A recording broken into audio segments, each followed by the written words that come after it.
नमस्कार दोस्तों, मेरा नाम है राजा राम और आज के इस वीडियो में मैं आपको बताऊंगा विस्तास के first chapter the tiger king के बारे में।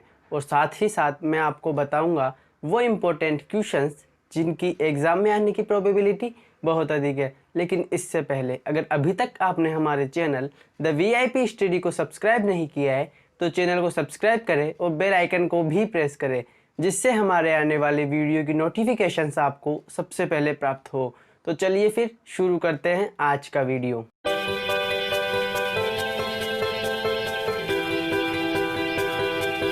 द टाइगर किंग इस चैप्टर को लिखा है काल्की ने और ये कहानी एक काल्पनिक कथा है, मतलब कि एक रियल स्टोरी बेस्ड कहानी नहीं है।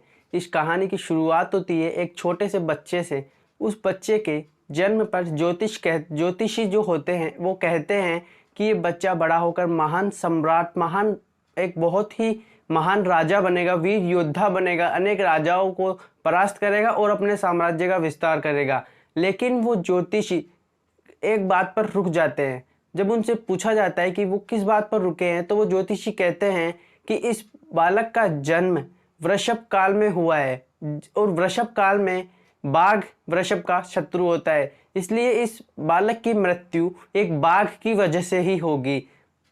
और ये एक वो सत्य है जिसे नकारा नहीं जा सकता। अब धीरे धीरे वो बच्चा बड़ा होता है और ये कहानी 20 वर्ष आगे बढ़ जाती है। 20 वर्ष बाद वह बालक प्रतिबंधपुरम राज्य का राजा बन जाता है और राजा बनते ही उसे बताया जाता है कि उसकी मृत्यु एक बाघ से ही होगी, क्योंकि वो एक वृषभ काल में पैदा हुआ था। तो वह एक बाघ को मार गिराता है और वह उस बाघ को मारने के बाद बहुत खुश होता है और वह सारे ज्योतिषियों को अपने राज दरबार में बुलाता है और कहता है कि मैंने बाघ को मार गिराया, अब मेरी मृत्यु बाघ से नहीं होगी या फिर मुझे बाघों से कोई खतरा नहीं होगा। तो इस पर ज्योतिषी बोलते हैं कि आपको ऐसे ही 99 बाघों को और मारना होगा। इस पर राजा बोलते हैं कि अगर मैंने 99 बाघों को और मार दिया या फिर मैंने 99 टाइगर्स को और मार दिया तो आप क्या करोगे। तो इस पर वो ज्योतिषी बोलता है कि मैं अपनी ज्योतिषी की सारी किताबें फाड़ कर उनमें आग लगा दूंगा और अपनी चुटिया काट लूंगा।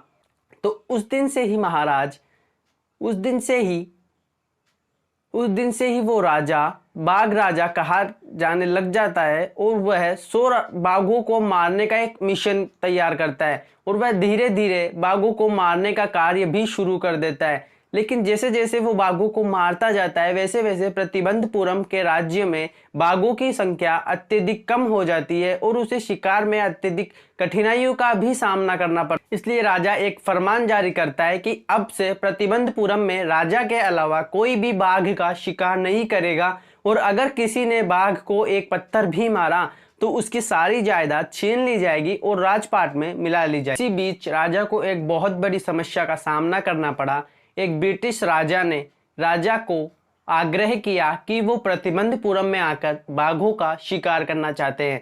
तो राजा ने उनको कहा कि मैं आपको बाघों का शिकार नहीं करने दे सकता, बाघों के अलावा आप किसी भी जानवर का शिकार कर सकते हैं।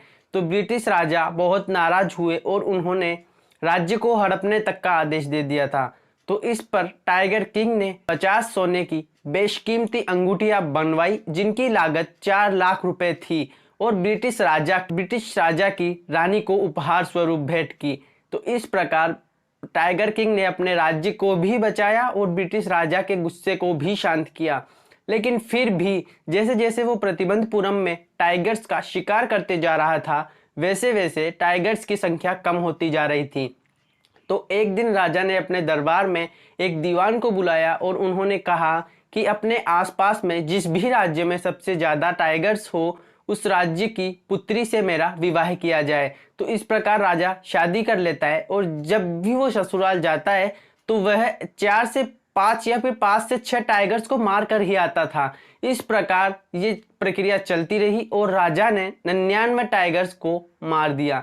लेकिन अब प्रतिबंधपुरम में भी टाइगर्स की संख्या खत्म हो चुकी थी और जो उनका ससुराल था वहां भी टाइगर्स की संख्या खत्म हो चुकी थी।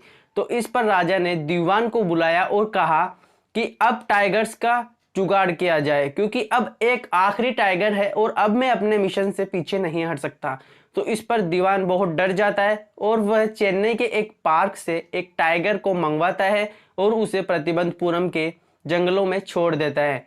और वो राजा को बोलता है कि प्रतिबंधपुरम के जंगल में एक टाइगर अभी भी जिंदा है।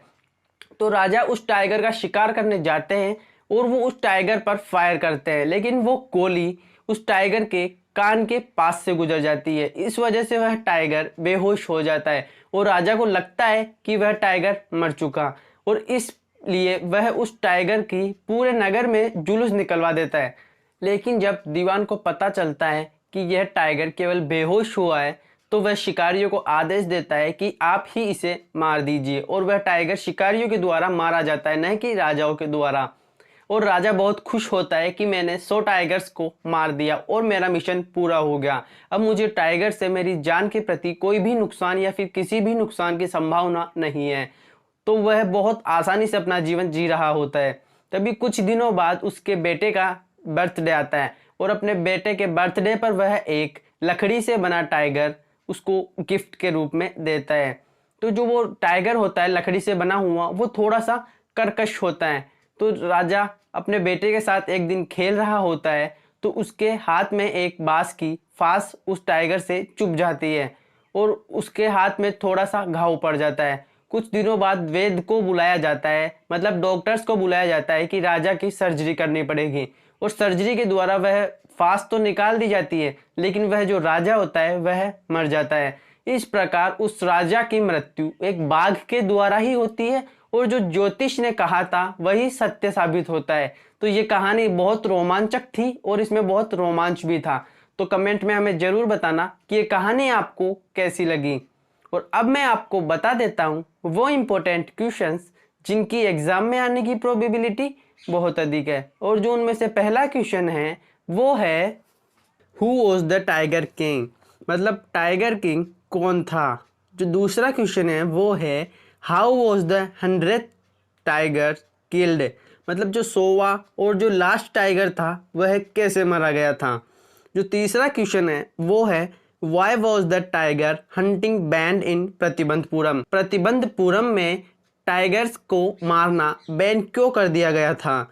और जो चौथा क्वेश्चन है वो है how did the maharaja manage to retain his kingdom, मतलब महाराजा ने अपने राज्य को छिन जाने से कैसे बचाया। जो पांचवा क्वेश्चन है वो है व्हाट विल द महाराजाज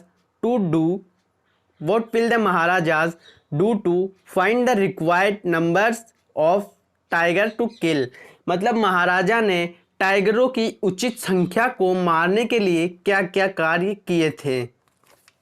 तो दोस्तों आज के वीडियो में बस इतना ही। अगर आपको वीडियो पसंद आया हो तो वीडियो को एक लाइक ज़रूर देकर जाए, और कमेंट में हमें ज़रूर बताएं कि आपको वीडियो कैसा लगा, और चैनल को सब्सक्राइब भी ज़रूर करें। जय हिंद, जय भारत।